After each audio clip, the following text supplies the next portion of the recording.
Mintons Playhouse is a true legend in jazz history. The nightclub, which was founded by tenor saxophonist Henry Minton in 1938, played an integral role in the development of bebop. Minton's Playhouse is located on the first floor of the Cecil Hotel at 210 West 118th Street, Harlem. The jam sessions in the early 40s were hosted by the who's who in jazz, including Thelonious Monk, Kenny Clarke, Charlie Christian, Charlie Parker, and Dizzy Gillespie. When Miles Davis came to New York in September of 1944, Minton's was one of the first places that he came to learn from the masters. He mentions that he ran into musicians like Fats Navarro, Milt Jackson, and Eddie Lockjaw Davis. I went and shot some video of Minton's and the Cecil Hotel. Unfortunately, the club, which reopened in 2006 after being closed for 30 years, closed again in 2010. I'm standing here in front of the Cecil Hotel, which is the place that hosts Minton's Jazz Club or Playhouse below. And Miles Davis mentions this place in his autobiography, that a lot of musicians stayed here. And this is the Cecil Hotel. So this is the close-up view of Minton's Playhouse. Although it's kind of blocked by a tree, you can see that lighting lights up at night, and it looks really colorful. It's really a nice location. Inside they've renovated it. Unfortunately it closed down, but hopefully it'll reopen. I know it's been classified as a landmark, so hopefully we'll see it reopen in the next few years.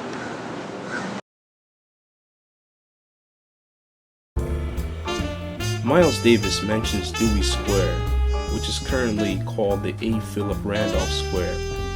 It's located right nearby Minton's Club, and he talks about a cat named Collar, and says that this was the place where all the jazz musicians like to get high.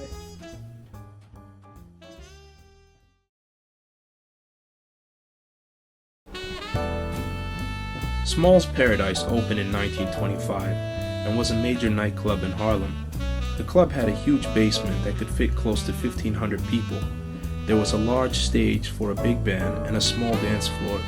The club was unique in that it always had been integrated, and its jam sessions were legendary. The club remained open into the 1960s, which is when the basketball player Wilt Chamberlain bought the club and renamed it Big Wilt's Small's Paradise. The club closed its doors in 1986. Miles Davis mentions that this was one of his favorite venues, and he was a regular during the 40s and even later. Another famous character that came out of this club was its waiter, Malcolm Little, later known as Malcolm X. Look across the street, that's where Small's Paradise used to be. All those spots that Miles used to like to hang out at. It's now an IHOP, as well as a school.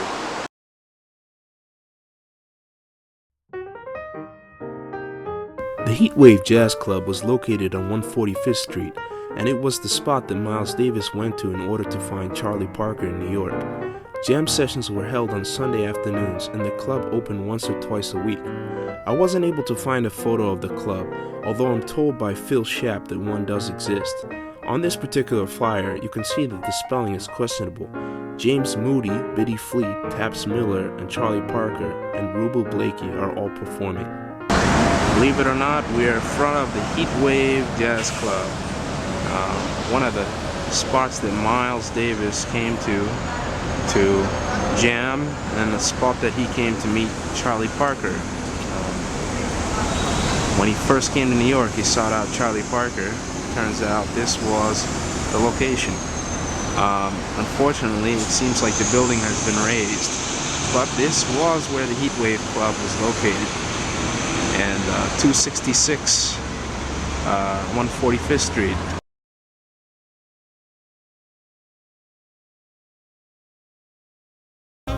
This photo was taken in 1935 of the Colonial Park right before the pool area was built. This 1938 photo shows the area of the Colonial Pool as it zooms in. Miles Davis mentions that one of his favorite places was the Colonial Pool, and he went there with Max Roach during the summertime. The Colonial Pool house here, and this is a spot that Miles mentions in his book as a place they like to go to relax in the summertime. This is a pool house in Jackie Robinson Park.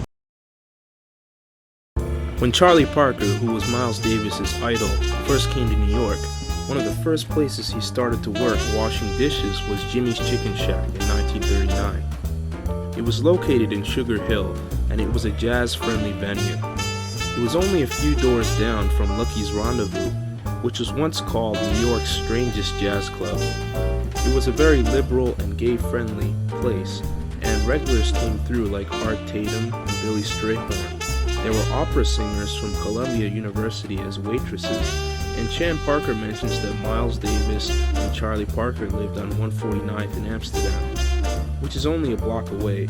It's hard to imagine that Miles Davis and Bird didn't go here. The club was renamed as St. Nick's Pub. This is the infamous Jimmy's Chicken Shack, where apparently Charlie Parker washed dishes back in the 1930s, 1939, and you can actually see the remnants of where the sign used to be. And I actually talked with the gentleman who owns it. He didn't want to be in camera, but he told me that after the spot closed, he had lived there for 45 years, and after Jimmy's Chicken Shack closed, it turned into a beauty parlor eventually, and then eventually he turned it into his place, and he lives down there. So yeah, that's the story about Jimmy's Chicken Shack. He's standing in front of what used to be Lucky's Rendezvous, and now used to be St. Nick's Pub. Fortunately, it's closed down, but when I came here to New York in 2007, it was up and happening.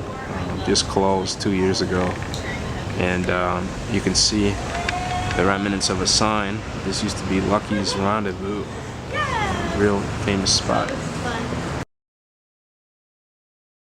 Right up across the street from Lucky's Rendezvous was a small square that Miles Davis mentions as the location where he used to hang out with Jackie McLean, Sonny Rollins, Kenny Drew, and Art Taylor. This helps support my theory that Miles Davis must have visited Lucky's Rendezvous. The final location that I found was Bickford's Coffee Shop on 145th Street. There is a postcard of the location in the 50s. Miles mentions that he purchased soup from here. It's presently a bank.